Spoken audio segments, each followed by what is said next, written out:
Hi, my name is Tizal.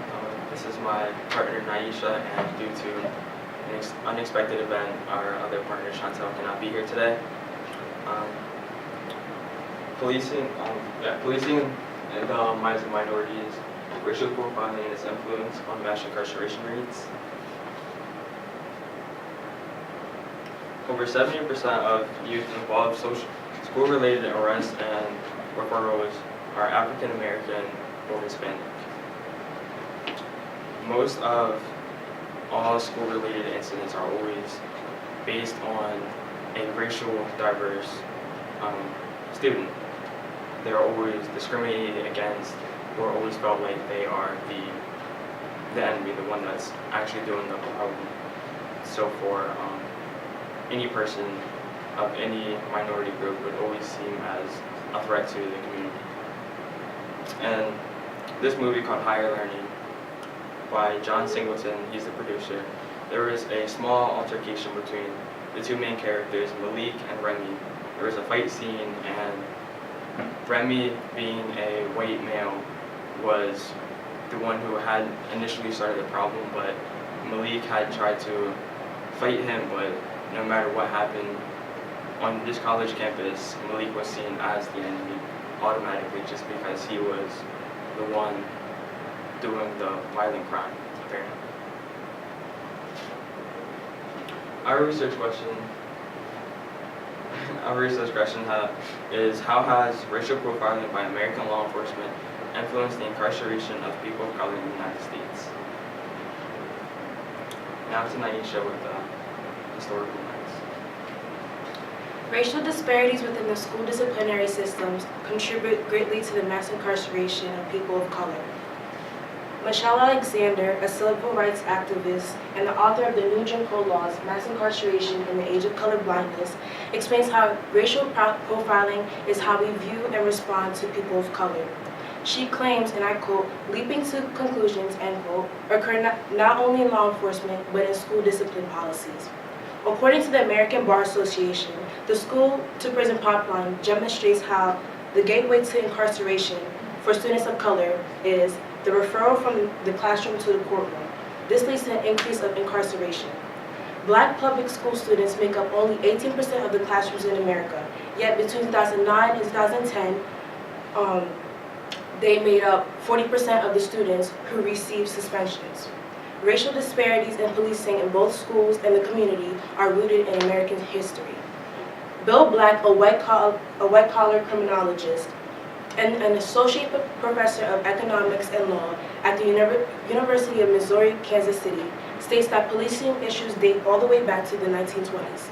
In the 20s, police were used as a means to oppress Black people. During the era of malign neglect, which is also the era where people thought that truly Black lives didn't matter, police did not want to go into poorer neighborhoods and endanger themselves.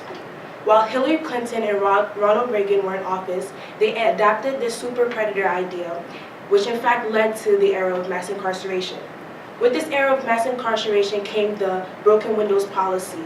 In other words, this is where people thought Black lives matter immensely, so there should be a higher police presence in these Black neighborhoods. Black explains this as the idea by saying that we must start arresting and fining people for even the most minor things that aren't even crimes. It was critical then to bring the community into policing. The implied solution was for malign neglect to be removed and for police to stop entering these communities. As soon as this happens, the crime rates will go down quickly and drastically. People like Heather McDonald, the author of Our Cost Racist, argue that because minorities commit more crimes, they are subject to disproportionately to the inconvenience, humiliation, and in some cases, danger of encounters with cops. Minorities do not commit crimes, but instead they are suspected of more crimes. Racial profiling could only be a myth if racism never existed, and that isn't the case. People like Caitlin Bennett are allowed to walk around the campus with an AR-10. But a 12-year-old kid like Tamir Rice loses his life to a police officer by playing with a toy gun in his backyard. Many psychological factors contribute to racial profiling.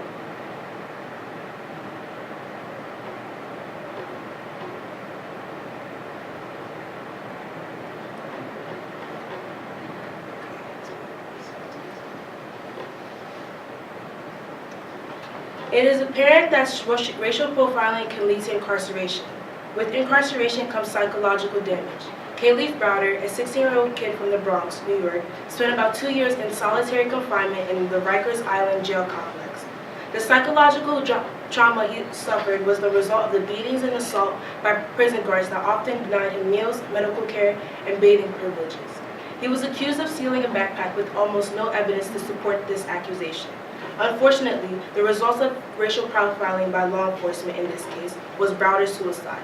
So why is it that white police officers feel the need to go to such extreme lengths when dealing with minorities?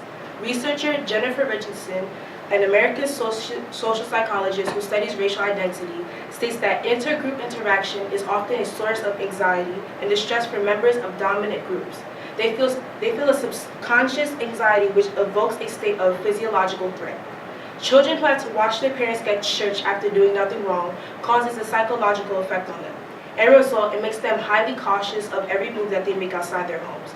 Their parents have to give them talks at very young ages on what to do in public so that they don't get singled out by law enforcement for the color of their skin.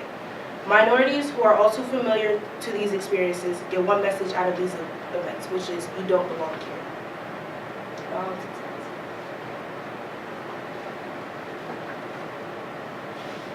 Too many people from the minority groups have been incarcerated for minor offenses or have been imprisoned for many, many years for minor crimes or non-violent crimes. For instance, Barack Obama, the 44th president and the first African-American president, has said the punishment simply does not fit the crime. This being said, he pretty much spoke on how no matter what happens, if you are of any minority group, if you do a small or minor crime, you will most likely either be imprisoned for a very unjust amount of prison time, leading to the mass incarceration of Hispanics or African Americans. As you can see in this graph here, you can see how the drug offenses in India are way higher than any other offense that is also named there. A very non-violent, nothing really serious crime, and they are being imprisoned more than any other criminal or mine or any kind of incarceration for a unnecessary need.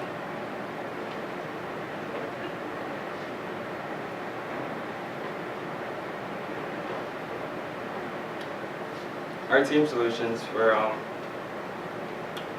one, definitely an anti-profiling law has to be established on every form and every level of government. If these laws were to be passed, police officers wouldn't suffer from, well, the implications for it, the police officers would definitely suffer from the consequences of unnecessary force and too much force going into the minority groups. They have shown way too much aggression, and if these laws were passed, they would definitely feel the consequences put against them. But it is also like a limitation would be like not every level of the law enforcement would regularly enforce this law. This could be something that could be loosely just looked over from every single different piece of the law enforcement. Also, law enforcement officers should receive better training, as you can see that. The implications of this would be training a police officer to recognize prejudice won't. There are prejudices, but they would be afraid without. They would be more afraid. They won't be afraid to encounter minorities or the minority groups, and possibly even stop using the use of lethal weapons going into this. But at the same time, this will also be a chance for the government to have lack of the government funding for these issues.